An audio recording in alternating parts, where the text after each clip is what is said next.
10th class math अभ्यास 1.2 भाग 2 भाग 1 में इसके 3 प्रश्नों के बारे में हम बात कर चुके हैं।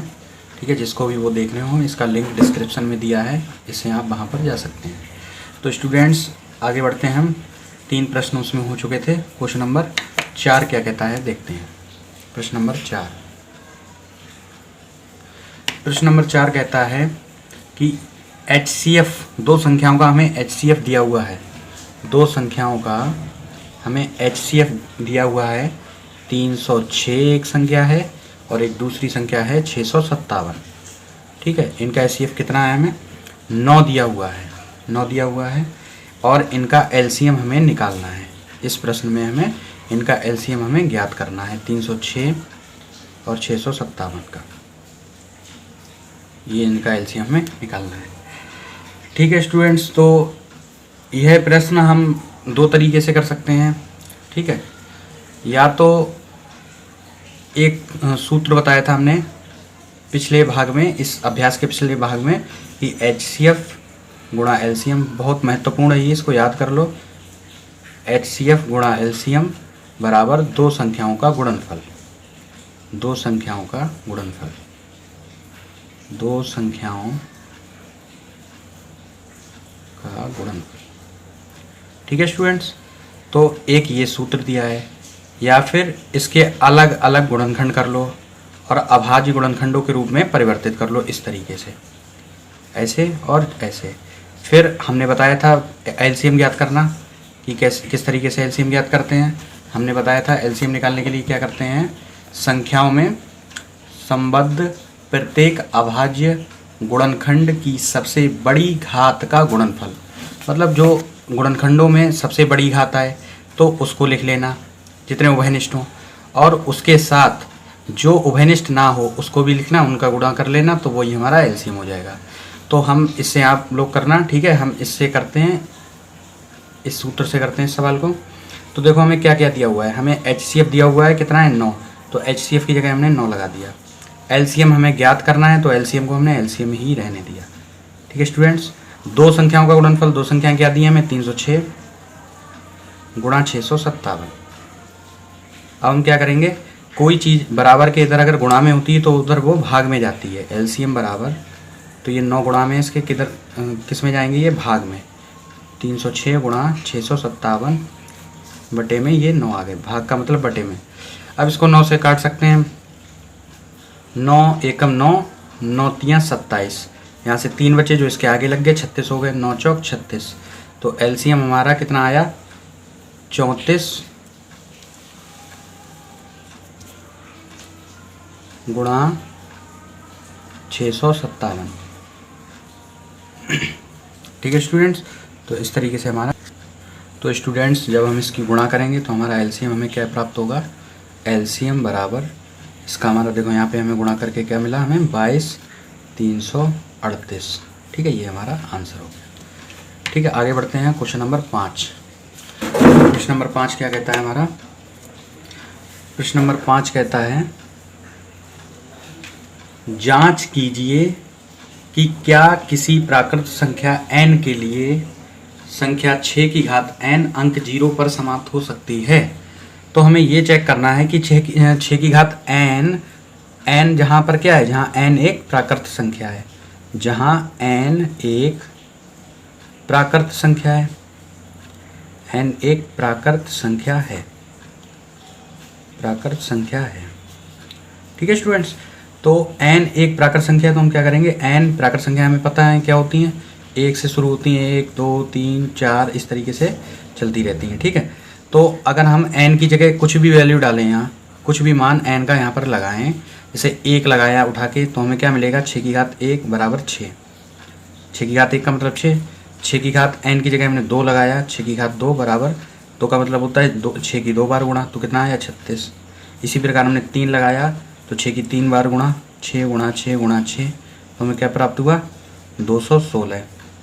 तो हमें ये बताना है कि 6 की घात n का कोई इसमें आगे चल के हजारों लाखों करोड़ तक ऐसा कोई मान होगा जो n की जगह डालने पर हमें 6 का जो सॉल्विंग करें इस तरीके से, तो हमें अंत में 0 प्राप्त हो। क्या ऐसा हो सकता है? तो ये हमें बताना है। तो सबसे पहले आप इसके लिए कुछ जीरो वाली संख्याओं के उदाहरण दीजिए। देखते हैं, जैसे 10 है, एक जीरो वाली संख्या है, और 20 ले लो, 50 है, फिर 100 है, ठीक है, 3 ले लो। अब इनके क्या करते हैं, हम गुणनखंड करते हैं। तो देखो 10 है जैसे कि, तो इसको हम अगर गुणा में लिखें, ऐसे 2 गुणा 5 ही तो लिखेंगे। इसको हम लिखें तो 2 गुणा 5 गुणा 5, ठीक है।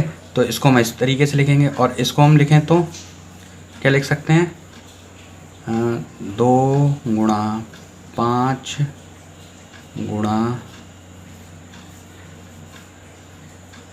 गुणा 5 गुणा 2, ठीक है, ठीक है स्टूडेंट। तो इस तरीके से हम लिख सकते हैं। तो यहाँ पर आप स्पष्टतया देख सकते हैं कि जिन संख्याओं के अंत में 0 आता है उनके गुणनखंडों में 2 और 5 जरूर आता है। देखो यहाँ पर 0 आ रहा है, तो इसमें भी 2 और 5 हैं। 10 में देखो अंत में 0 है, तो इसके गुणनखंडों में 2 और 5 हैं। इसके गुणनखंड में भी 2 और 5 हैं, इसके गुणनखंड में भी 2 और 5 हैं। तो इससे हमें स्पष्टतया पता चलता है कि जिन संख्याओं के अंत में 0 आएगा उनके जो गुणनखंड करे जाएंगे तो उनके अंत में 2 और 5 जरूर आएगा। तो यहाँ पर 6 के गुणनखंड करो तो हमें क्या प्राप्त होता है, 6 के गुणनखंड करने पर हमें 2 गुणा 3 प्राप्त होते हैं। क्या इसमें 2 और 5 हैं? नहीं है। तो यह संख्या कभी 0 पर समाप्त हो सकती, नहीं हो सकती। तो हम क्या लिखेंगे, किसी संख्या को 0 पर समाप्त होने के लिए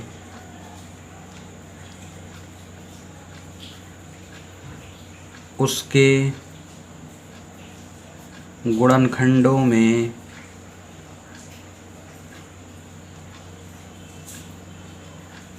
2 और 5 होना आवश्यक है, आवश्यक है।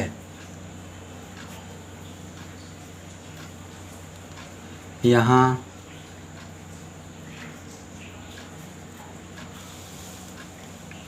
5 होना आवश्यक है।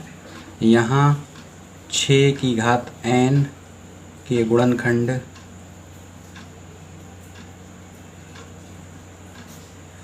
2 गुणा 3 की घात n है, जिनमें 5 नहीं है।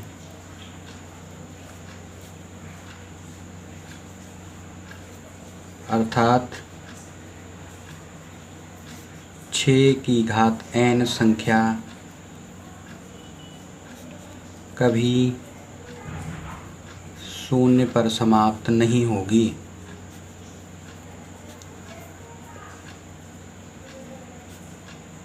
नहीं होगी। ओके, ये क्वेश्चन हमारा समाप्त होता है। ठीक है स्टूडेंट्स, ठीक है, आगे बढ़ते हैं कि व्याख्या कीजिए 7 गुणा 11 गुणा 13 प्लस 13। प्रश्न नंबर 5, 7 गुणा 11 गुणा 13 प्लस 13, ठीक है, एक संख्या ये है। और क्या दिया है हमें, 7। चलो पहले इसको देखते हैं। तो हमसे क्वेश्चन में ये पूछ रहा है, प्रश्न में, कि क्या ये एक भाज्य संख्या है, और है तो क्यों है बताइए। तो सबसे पहले हम ध्यान करेंगे यूक्लिड विभाजन प्रमेय को। तो क्या कहती है, a बराबर b गुणा q प्लस r। ठीक है, r हमारा क्या होता है, शेषफल ही तो होता है।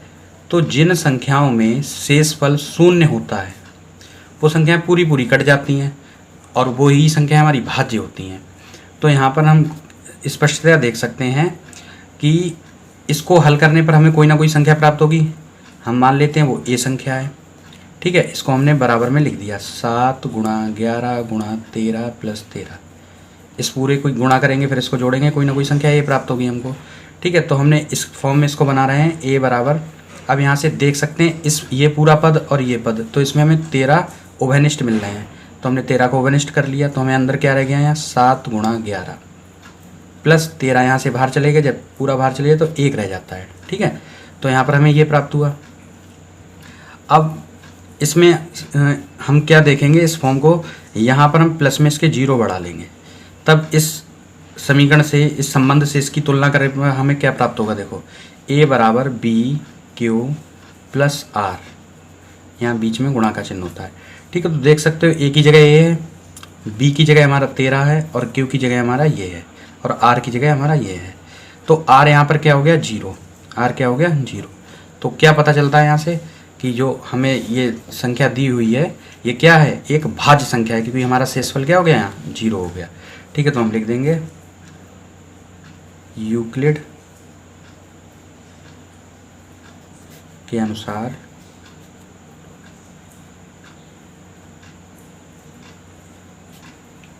r शून्य होने पर संख्या भाज्य होती है।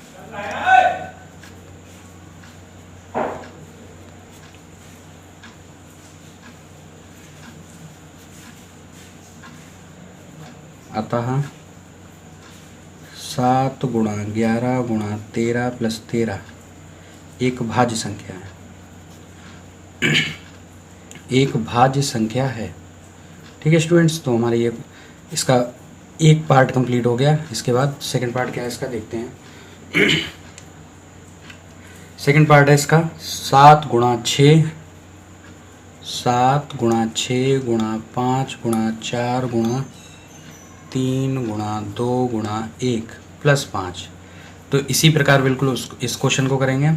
तो इसको हल करने पर माना हमें एक ए संख्या प्राप्त होगी, ठीक है। इसको ओवेनिस्ट करते हैं इस पूरे में से, और इसमें से हमें 5 ओवेनिस्ट मिल रहे हैं, तो हमने 5 को ओवेनिस्ट कर लिया। अंदर क्या रह गया 7 गुणा 6 गुणा 4 गुणा 3 गुणा 2 गुणा 1, और यहाँ प्लस में क्या रह गया हमारा 1, ठीक है। ये ब्रैकेट यहाँ पर लगी, इसके प्लस में हमने 0 जोड़ दिया। इसकी तुलना हम यूक्लिड संबंध से करते हैं, तो हमें क्या मिलेगा a बराबर बी क्यू प्लस आर। तो यहाँ r की जगह क्या है 0 है। इससे क्या पता चलता है कि संख्या 7 गुणा 6 गुणा 5 गुणा 4 गुणा 3 गुणा 2 गुणा 1 प्लस 5 एक भाज्य संख्या है,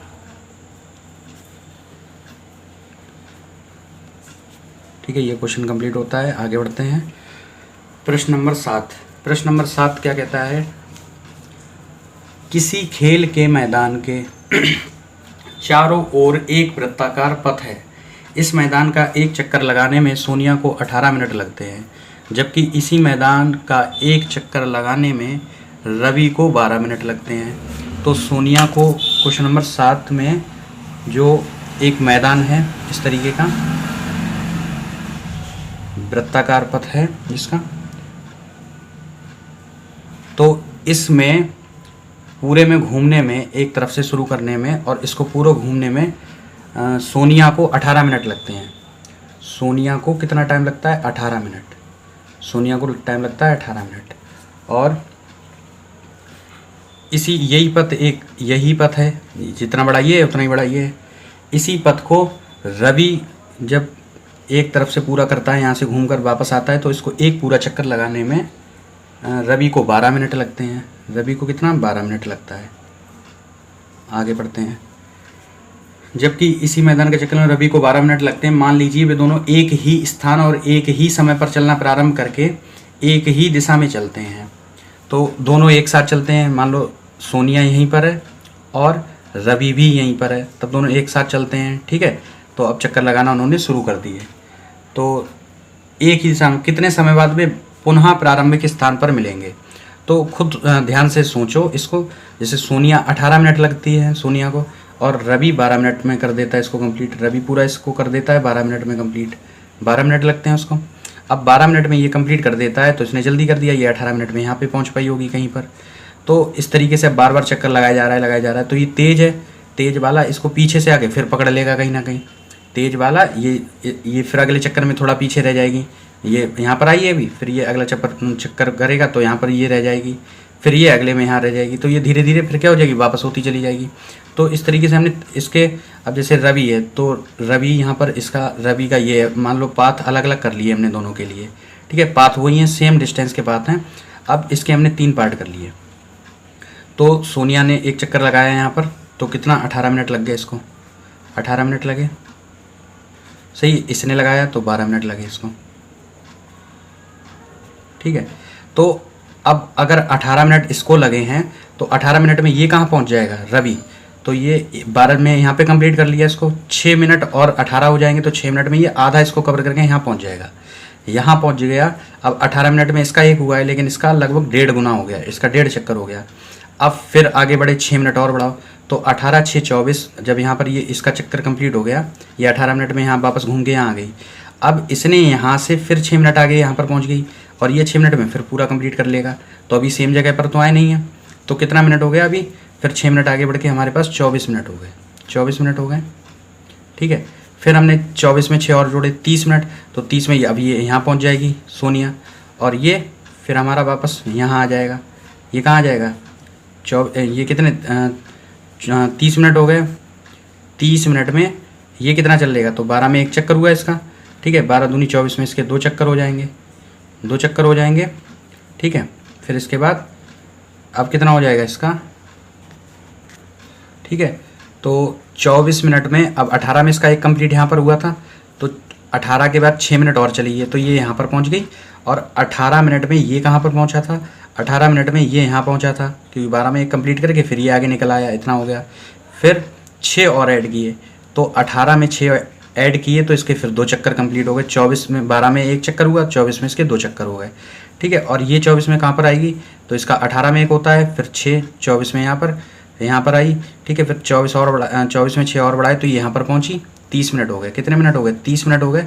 और ये कहाँ पहुँच जाएगा, 30 मिनट में 24 में इसके 2 कंप्लीट हो गए, 6 मिनट में फिर ये यहाँ पर आ गया।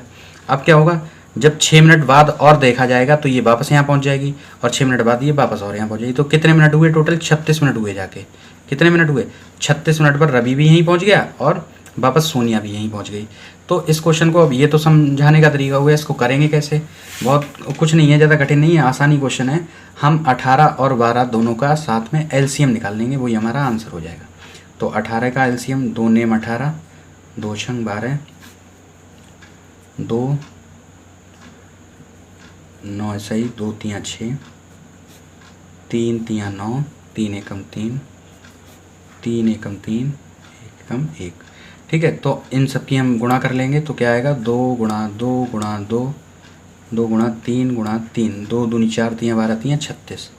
तो कितने मिनट लगेंगे, हम 36 मिनट लगेंगे सोनिया और रवि को पुनः उसी स्थान पर मिलने में, ठीक है।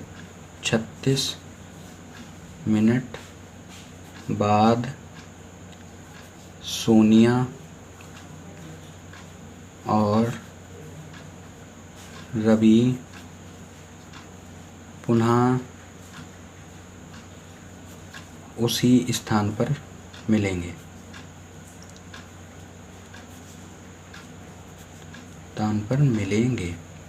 ठीक है स्टूडेंट्स। तो ये एक्सरसाइज हमारी कंप्लीट होती है। Thank you.